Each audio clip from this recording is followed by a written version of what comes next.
Hello, and welcome to the Castle Talk podcast, where we talk to writers and creators of today's genre worlds. From Denver, Colorado, I'm your host, Jason Henderson, author of the Alex Van Helsing series from HarperCollins. Tonight, Travis Heermann has been a freelance writer since 1999. His screenplay, Deathwind, written with Jim Pinto, was awarded first in the CineQuest Film Festival Screenwriting Contest in San Jose. He's taught in Japan and the United States, and his new book is Deathwind, a novel so tell me, was the novel based on the screenplay or the screenplay Yes. based on the novel? And welcome. Yeah, the screenplay came first, the novel came second. This book, Deathwind, and I'll read here a little bit about it. Deathwind is coming from Wordfire Press. In 1891, in the aftermath of the Wounded Knee Massacre, awful nightmares and bizarre killing sprees shake the uneasy peace between the frontier town of White Pine and the Lakota on the nearby reservation. And you have a team of people, including a traumatized Indian, a marshal and his son, who's a doctor, and an orphan farm girl, gang up to try to combat this evil that is threatening both the Indians and the settlers. It's interesting to me that this started out as a screenplay. It seems to me that might actually be a useful way of organizing a book, because you know, like, what comes next and what comes next after that. Yeah, it was an interesting experience doing that adaptation. The writing the screenplay was kind of was an organic process between that, where Jim and I worked together, sort of in tandem, working scene by scene. And then after the screenplay won the contest at CineQuest, is like, well, we've got some legs on this, I think. So let's turn it into a novel and see what happens. So we know, sort of scene by scene what's going on, but at the same time, we took the opportunity to fill in the character arcs of who in the film are relatively minor characters, or they're not the main characters. And the result of that is, I think, a much richer story, because it involved a ton of historical research. You begin the book with this recitation of what happened at the massacre at Wounded Knee, and I'm wondering, how did you approach that in the screenplay? How did you get all this knowledge about what's going on, on the reservation between the Lakota and the white men? How is it presented in the feature version? That introduction, where it sort of gives the overview of what happened at Wounded Knee, was basically just presented as screen titles at the beginning of the script, and then we go from there into the first scene, just like the book does. I see.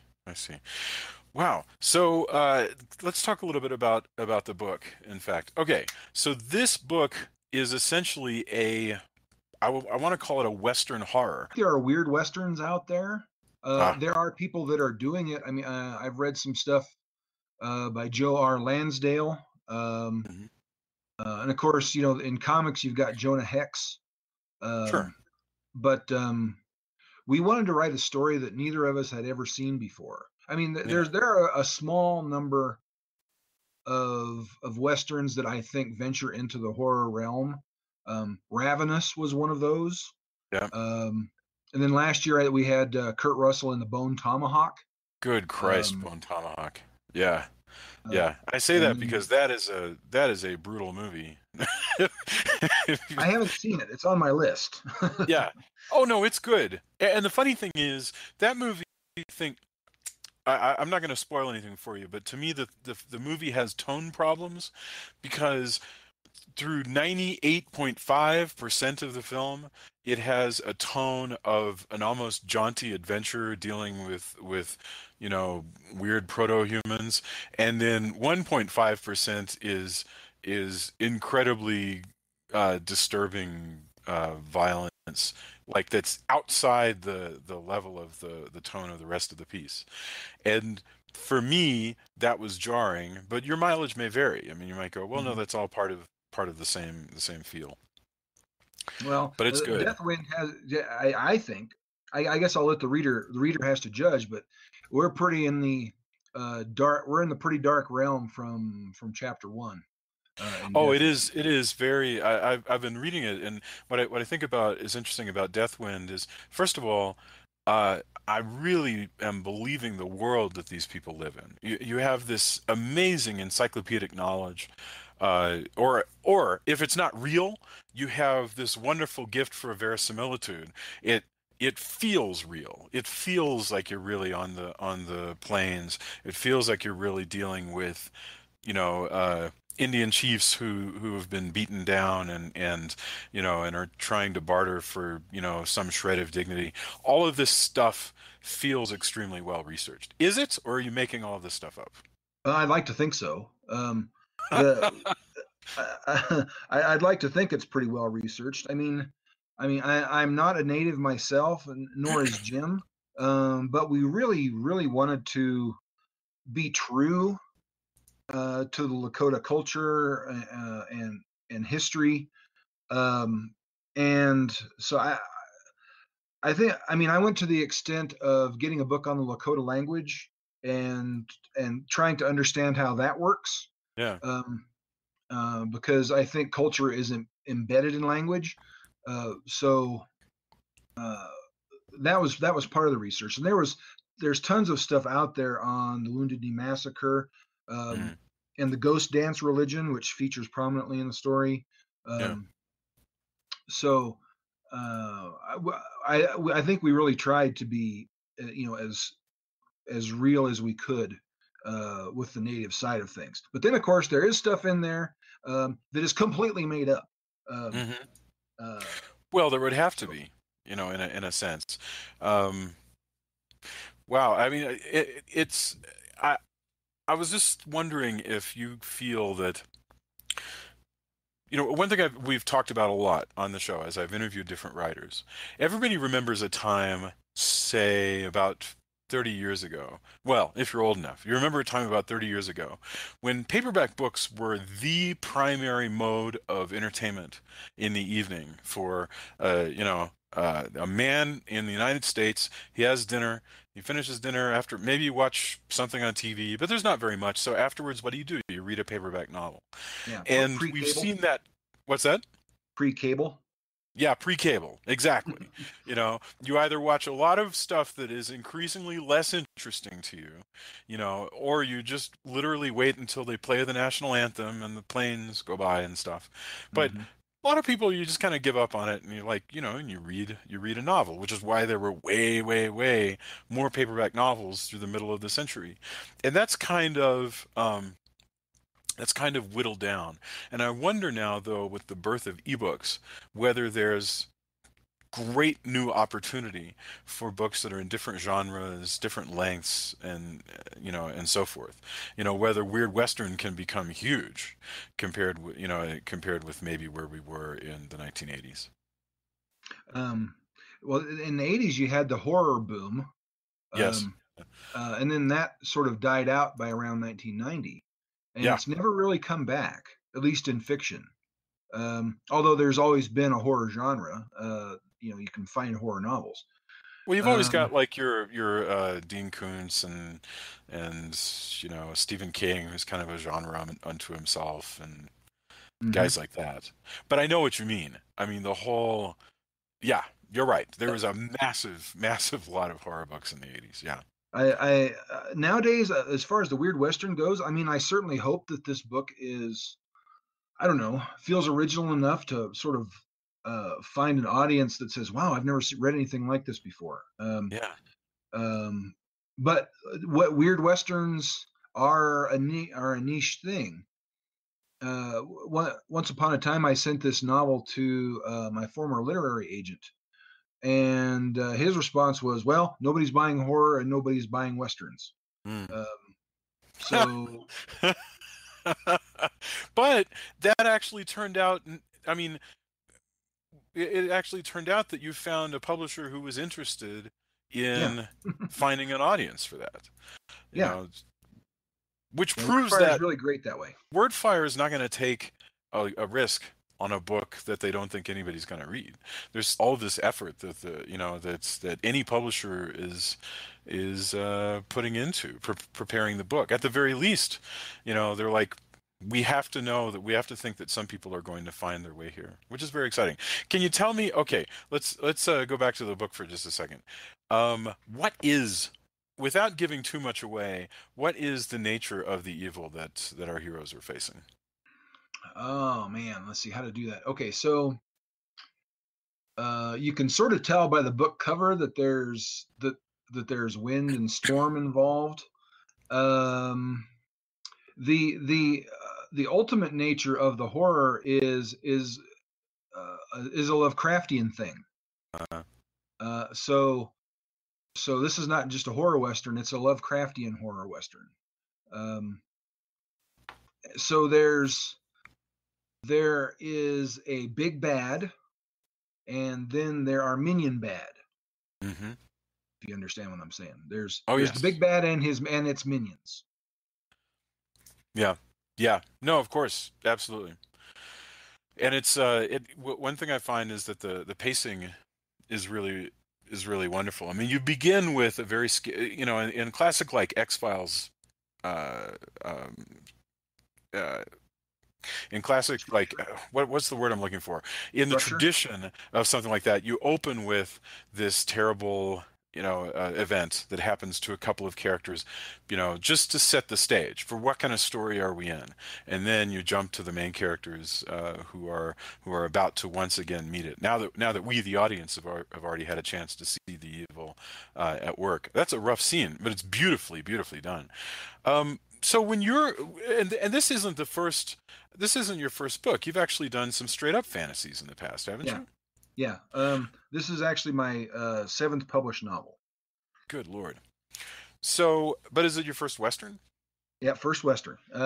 It's well, I've written one historical Western short story that was published in a small anthology called Pulp Empire. I see. Um, but this is the first, uh, you know, feature length or long form Western that I've done. When you're setting out to, I always ask everybody this, when you're setting out to write a new book, um, do you write at home or do you go out to the library? What do you do? Uh, well, it really varies. Uh, when I was writing this, I didn't have a home office, Uh-huh. so I had a sort of rotating office of coffee shops. Um, when my friend Jim and I were writing the screenplay, we did most of this from home, or I did most of hmm this from home because we were communicating, we were working on the script simultaneously. On like So Skype or we something like had that? like a Skype window going. We were talking back and forth and typing at the same time. Oh, that's cool. That's really cool. I had a friend, we did a script together and we were both working days. So we would meet at like 6:30 in the morning at the Taco Cabana. Because in Texas, Taco Cabana is a 24-hour restaurant. So so they're open at 6 o'clock in the morning. Wow. Yeah, well, Texas has its own issues. But so you say you have this rotating cast of coffee shops, and this is in the Denver area. You're This was in the basically, Denver area, yeah. yeah. So do they come to know you? Hey, there's that guy writing a book, or is I everybody there don't writing a know. book? There's so many different. One of the good things about going to coffee shops is, there's it's a way to sort of be around people without Yeah, you know being with somebody. sure. Um, so for me at least, when I'm home or when I'm writing, I can have a tendency to feel isolated. Uh-huh. Um, so going to a coffee shop, lets you be around, sort of be out in the world, but at the same time in your own little world, Yeah. um, which I find useful. And occasionally, I'll see somebody who inspires something. Yeah. Yeah. I'll sit, and that person will become a character in whatever I'm working on. You know, um, So you see somebody wander by in the coffee shop and you go, well, that's a strange looking guy. I'm yeah. going to Or I make hear a him. snippet of interesting conversation. You know, How many words do you try to knock out in a given let's session? see. When I'm sort of in the middle of working on a novel, typically sort of 1,000 words a day at a minimum, but I Wow. typically shoot for like 1,500. I mean, 1,000's hard enough, and I agree that that should totally be the goal, but that's really fabulous. So that would mean, like, how long is Deathwind, like in manuscript form? I think it's 85,000 words. So in theory, 1,000. What did you say? 1,000 a day. Yeah, So so like like 3 months, 3 months, and you can knock out a manuscript generally, at least a first draft of it. yeah. That's fabulous. That's really cool. Wow. I mean, I think it's really wonderful, and I'm glad that you've moved off into this new genre because it'll bring a lot of people to it. You said that you told me beforehand that you use the podcast form sometimes to promote your own books. Hmm. How is that? How does that work? What do you do? Well, for two of my novels, I put them out as serialized podcast versions, Oh, uh, and those you those mean are where up you on. literally like read a chapter, Well, like and for every? yes. Okay. Um, so in my first foray, that was the first novel in my Ronin trilogy, which was Hmm. historical fantasy set in 13th century Japan. Right. Uh, and But in that case, I was not confident in my ability to read my story in an engaging way. Uh-huh. So I found someone to help me with that, and Did she you did a really? wonderful job. Her name was Danielle Steen, and so we did that project, and and it's out there for free still on podiobooks.com. And Audio books. yeah, Say that I've again. only been How do you changing spell it? Like with a P? uh, PODIO books. That's amazing. Um, So I don't think I've ever heard of that. So people are actually releasing books serialized on mhm, podcasts. I like that. right. Um, and that's sort of how, and I sort of came upon this by listening to a lot of podcasts, maybe Mm, 7 or 8 years ago, and find and and meeting some of the authors that who got their careers started this way. yeah. Um, so I did a couple of books like that, um, and it was a lot of fun. The other book I did was Rogues of the Black Fury, which is a standalone adventure fantasy. Um, and that one and by that time, uh, I was pretty confident in my ability to do it. So, but I did it in a little bit experimentally. I had Danielle come back to read one character's point of view scenes, a female, Hmm. and then another actress friend of mine, Mary Rogers, she did the scenes for another female point of view character, and then I Wow. did and then I did the rest. That's And really cool. so, It must be difficult though, because now at that point you're going into actually the whole problem of production. Now you have to worry about, getting multiple files, getting, oh yeah, going back and fixing any mistakes that might happen, multiple takes. absolutely. I mean, I do all my own audio production, Yeah. um, and I've since put some books up on Audible, not with me reading, but with professional voice actors reading. Um, Didn't you really? and yeah, I've got 3 books up now on Audible. Basically, the second two volumes in my Ronin trilogy, and then a young adult title that I did called The Wild Boys. That's very cool. So, well, I mean, your voice sounds personable enough. What keeps you from? Why didn't you want to do the reading yourself? Is it just? Uh, I don't know, lack of experience and self confidence. I think Hmm, um, I've learned a lot since then. Um, and people tell me that my voice is just fine, but at the same time, for me, when I'm trying to put out a professional product, just fine may not yeah, be good enough. If yeah, I want to have a real actor, sure. those lines, and I tell you No, what, that makes sense. that's fun. uh, if you get a good voice actor Hmm. reading your stuff, that's fun because it just adds a whole new dimension. Hmm. The lady who did the Wild Boys, her name was Becky Parker Geist, and she did a wonderful job. I was just blown away uh, by the way that she brought my characters to life. That was just so much fun. Oh, that's fabulous. That must be really exhilarating to hear somebody interpreting your characters. You actually those books, the Ronin books, they uh, take advantage of the fact that you spent time in Japan, like considerable time in Japan, correct? Yeah, 3 years. Wow. And you were teaching English there.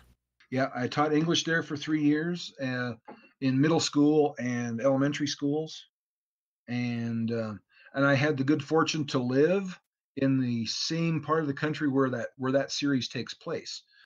Oh, Uh, nice.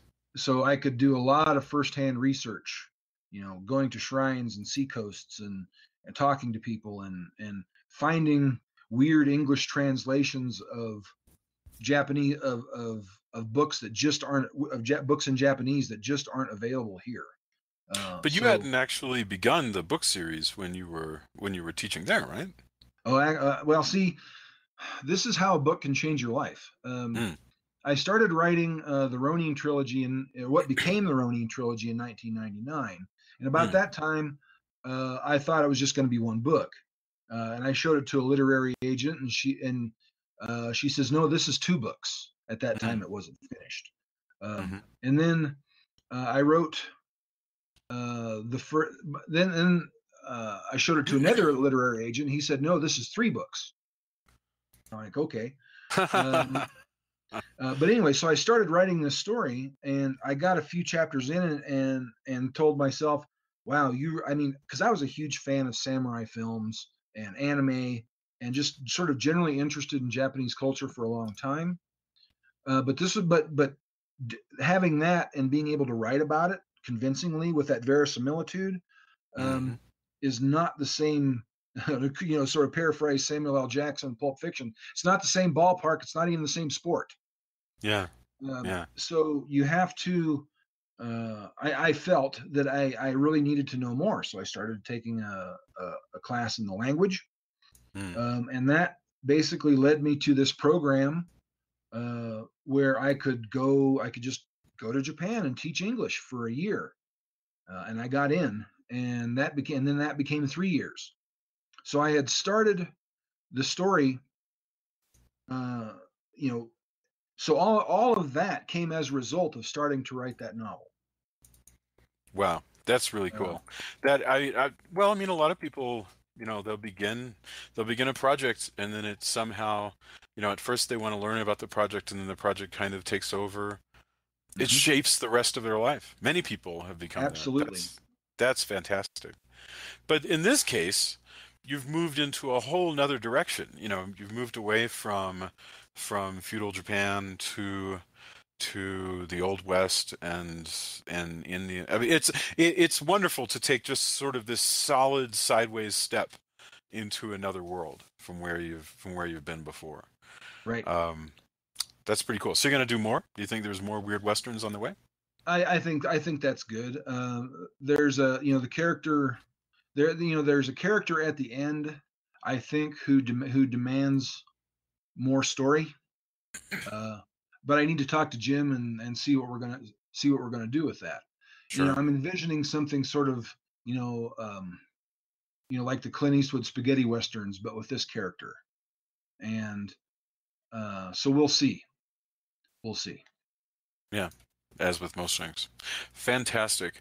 Well, okay. So Deathwind is the book. Where can we get it? It's available pretty much anywhere. I mean, you it's a trade paperback, so bookstores can order it, Hmm. but it's unlikely that you're going to be able to walk into one and find it. Sure. Um, but yeah, it's an ebook. It's in trade paperback. So Amazon, Barnes and Noble, if you're in Denver, Tattered Cover, they can get it too. Um, so It looks like Bane is carrying it as an ebook as oh yeah, well. So yeah, that's so right. if It's you all want, because Wordfire and Bane have this partnership worked out where Wordfire titles appear in the Bane library. So you can find it in the Bane library as well. that's fabulous. So yeah, so you heard it here. You can go to and your website is Travis Heermann.com. Is that right? That's correct.